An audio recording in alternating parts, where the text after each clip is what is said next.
Okay, good morning, colleagues, good morning, everyone. Once again, many thanks, Camille, for warm welcome and chance to be part of this workshop.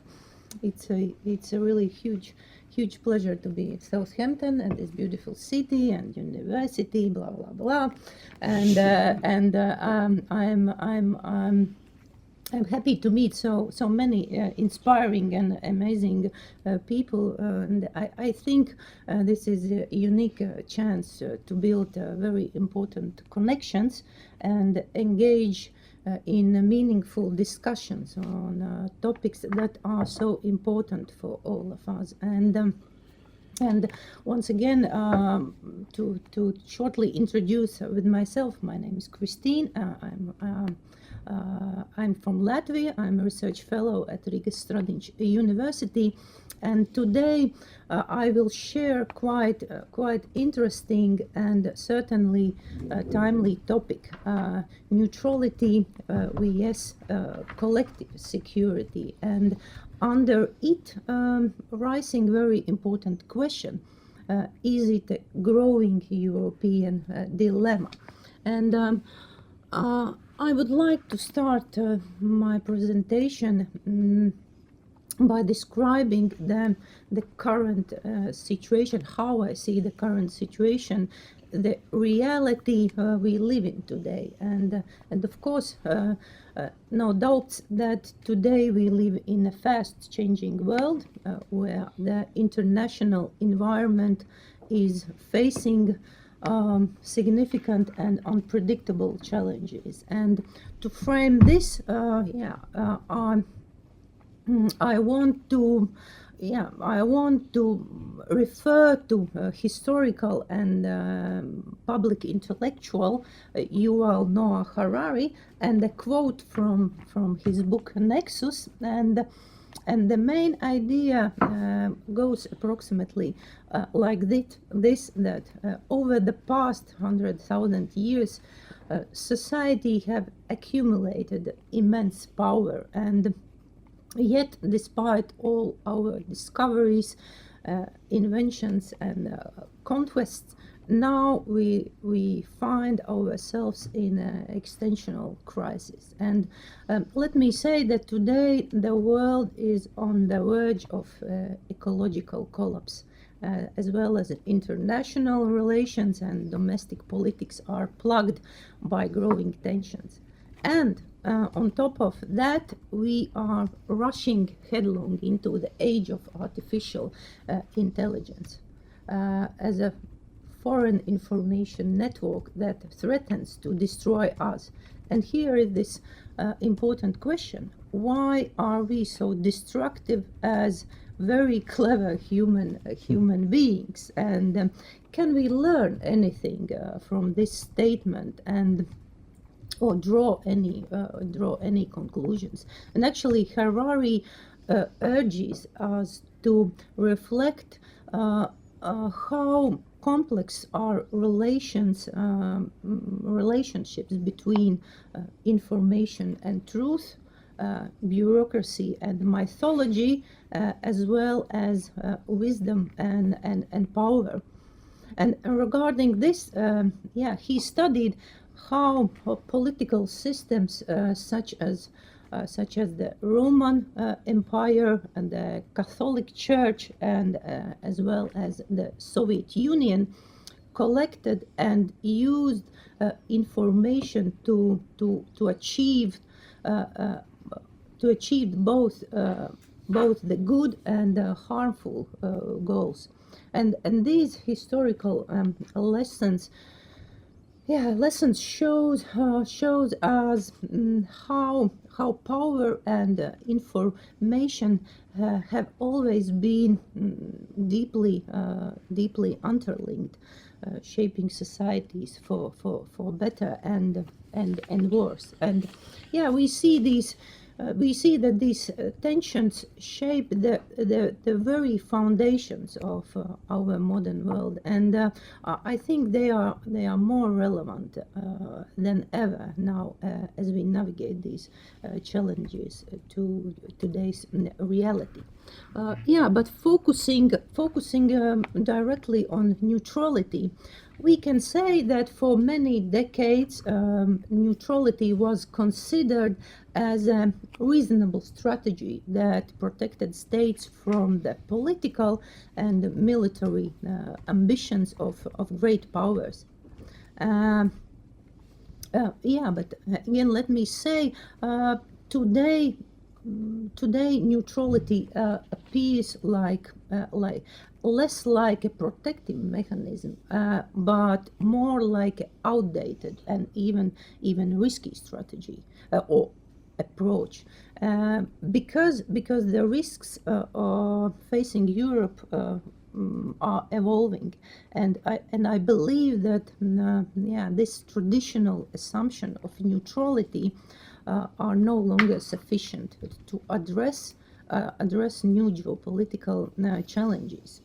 I can say very simply that era of peace has concluded, and that is the reason yeah, why several critical issues have moved to the forefront of the European Union's agenda, and the chief among them are, I think, three main questions. How should the policy of neutrality be assessed today? Can a state realistically remain neutral in the current security environment? And is neutrality increasingly incompatible with Europe's collective security needs? Yeah, regarding the future perspective, I will come back more on conclusion side, but again, very simply, I can say that if European states want to effectively to protect their citizens and values, they must reassess the role of neutrality in the face of today's complex security threats.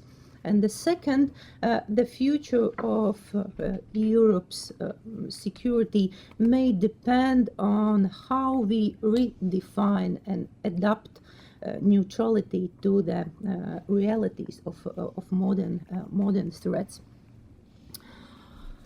The limits of neutrality. As I mentioned, for many decades, neutrality was considered as a reasonable strategy that protected states from the political and military ambitions of great powers.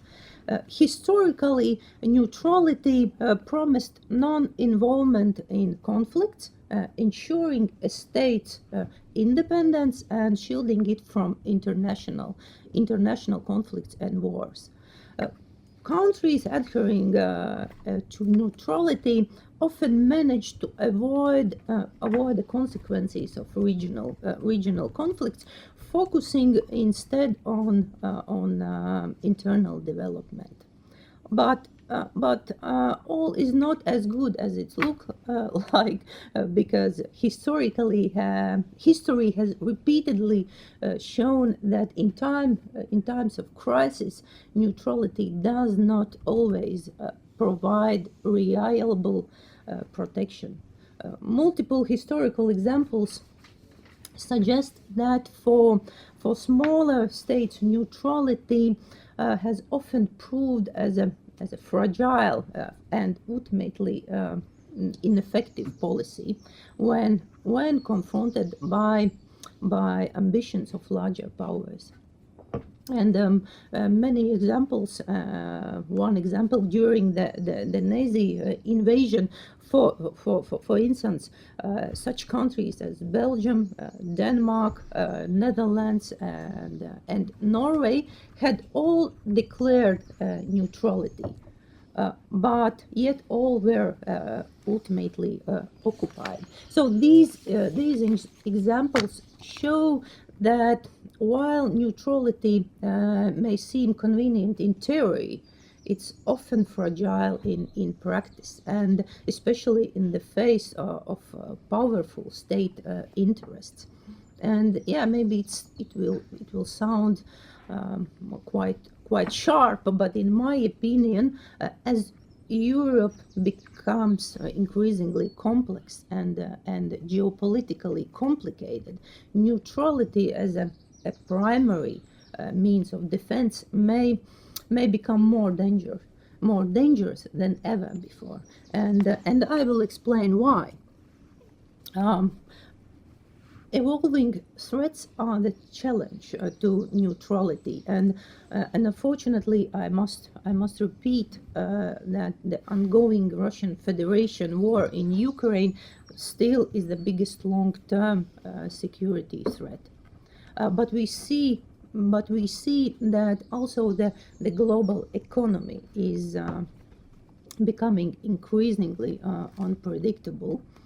Also, technologies connect us more than ever, and while they bring so many benefits, they also create new risks. So, new and evolving forms of risks, such as cyber attacks, transnational crime, disinformation, and economic instability, pose very complex challenges that very often transcend national borders.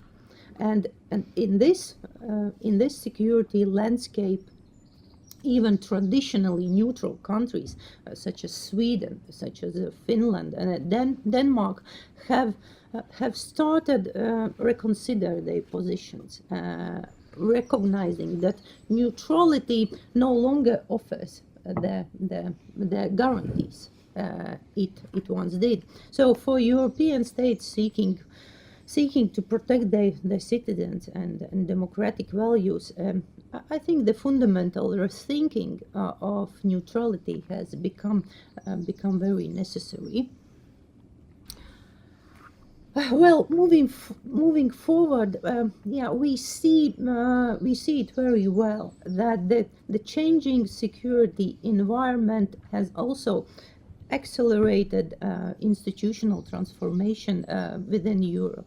And one of the clearest expressions of this shift is Treaty on European Union, which establishes a collective defense obligation in Article 42.7.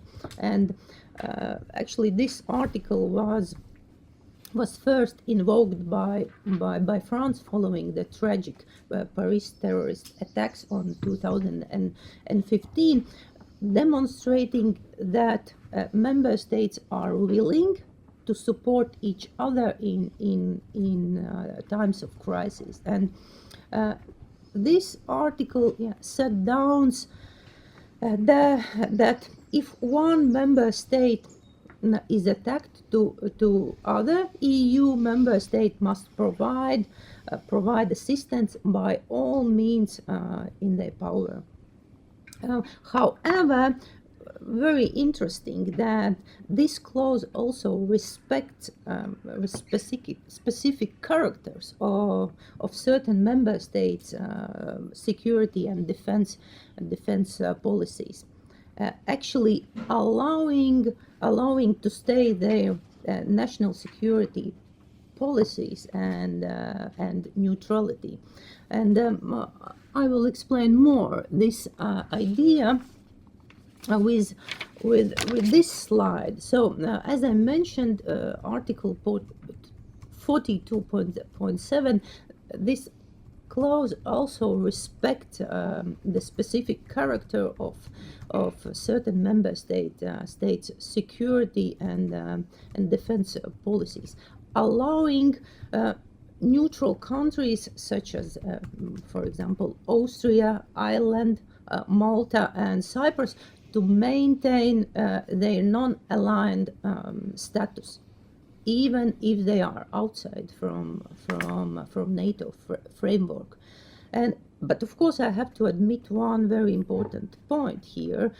While this arrangement respects each country's security preferences, it also raises important questions about unity, about mutual responsibility in the face of shared threats. And here are, I think, these two critical questions. Can Europe respond coherently to shared threats with such strategy, and does this diversity undermine mutual responsibility? And yeah, I always wonder if Europe maintains such different approaches to security, will it be able to build collective resilience against external threats that might use these differences? So, as Europe confronts evolving challenges, I think the balance between national choices and collective action remains a key test of its unity. Yeah, some examples, and I want to mention Finland and Sweden's examples. So Finland and Sweden's recent decision to seek NATO membership is a clear example of limitations of neutrality in today's changing security environment, and both countries long committed to neutrality significantly reassessed their security strategies following Russian Federation invasion of Ukraine. So, well, also Denmark, which had long opted out of EU defense initiatives, is now review its position, and even Switzerland, and as a non-EU state, exploring closer alignment with NATO. So. Yeah, we can see very clearly that these moves indicate that neutrality no longer guarantees the kind of protection these countries once valued highly. So these countries recognized that their security would be better ensured by joining alliances that offer collective defense guarantees. And it's proven already that NATO membership provides countries with a sense of security and protection that neutrality alone can no longer deliver. I think, especially in the era of where threats exist both in cyberspace and physically. So yeah, these countries reflect a broader trend across Europe. Nations are increasingly turning towards security based on collective defense and mutual support, moving away from this isolated neutrality. And I'm sure that these decisions highlight a larger truth about modern world. In today's reality, where threats can be both physically and physical and digital, the value of neutrality as a defense strategy, I think, has significantly reduced. Yeah, some interesting conclusions regarding EU candidate states and the EU growing responsibility toward new and potential member states further complicated the discussion on neutrality, and countries like Ukraine and Moldova now are on the path toward EU membership. The Union must protect their sovereignty and democratic aims, which are often threatened by external forces. And by guaranteeing these countries candidate status, the EU implicitly commits to supporting their stability and resilience, particularly against pressure from neighboring powers. And here I mean basically Russian Federation. So to defend its core values, the EU cannot remain passive when candidate countries face aggression. So failure to support these nations could damage the EU credibility and raise doubts about its commitment of democratic ideals. Therefore, I believe that the EU security police may need to provide meaningful support not only to member states but also to candidate countries. So even if that means moving beyond the boundaries of traditional neutrality. So, and the last two slides, kind of conclusions. I can say that while neutrality has historically been valuable, it is becoming increasingly, I think, unsuitable for today and today's security challenges. And I could say the traditional model of neutrality rooted in this engagement is rapidly losing relevance today. And in the context of today's increasingly interconnected and contested security environment, neutrality and Europe's common security are no longer easily reconciled. So only theoretical neutrality is insufficient. So as Europe faces so many complicated threats, risks, neutrality can no longer mean complete non-involvement, and instead I think true neutrality may require a commitment to collective resilience and coordinated action, so that Europe can protect its shared future, and the old model of neutrality based on avoiding conflicts is rapidly, as I mentioned before, is losing relevance in today's reality.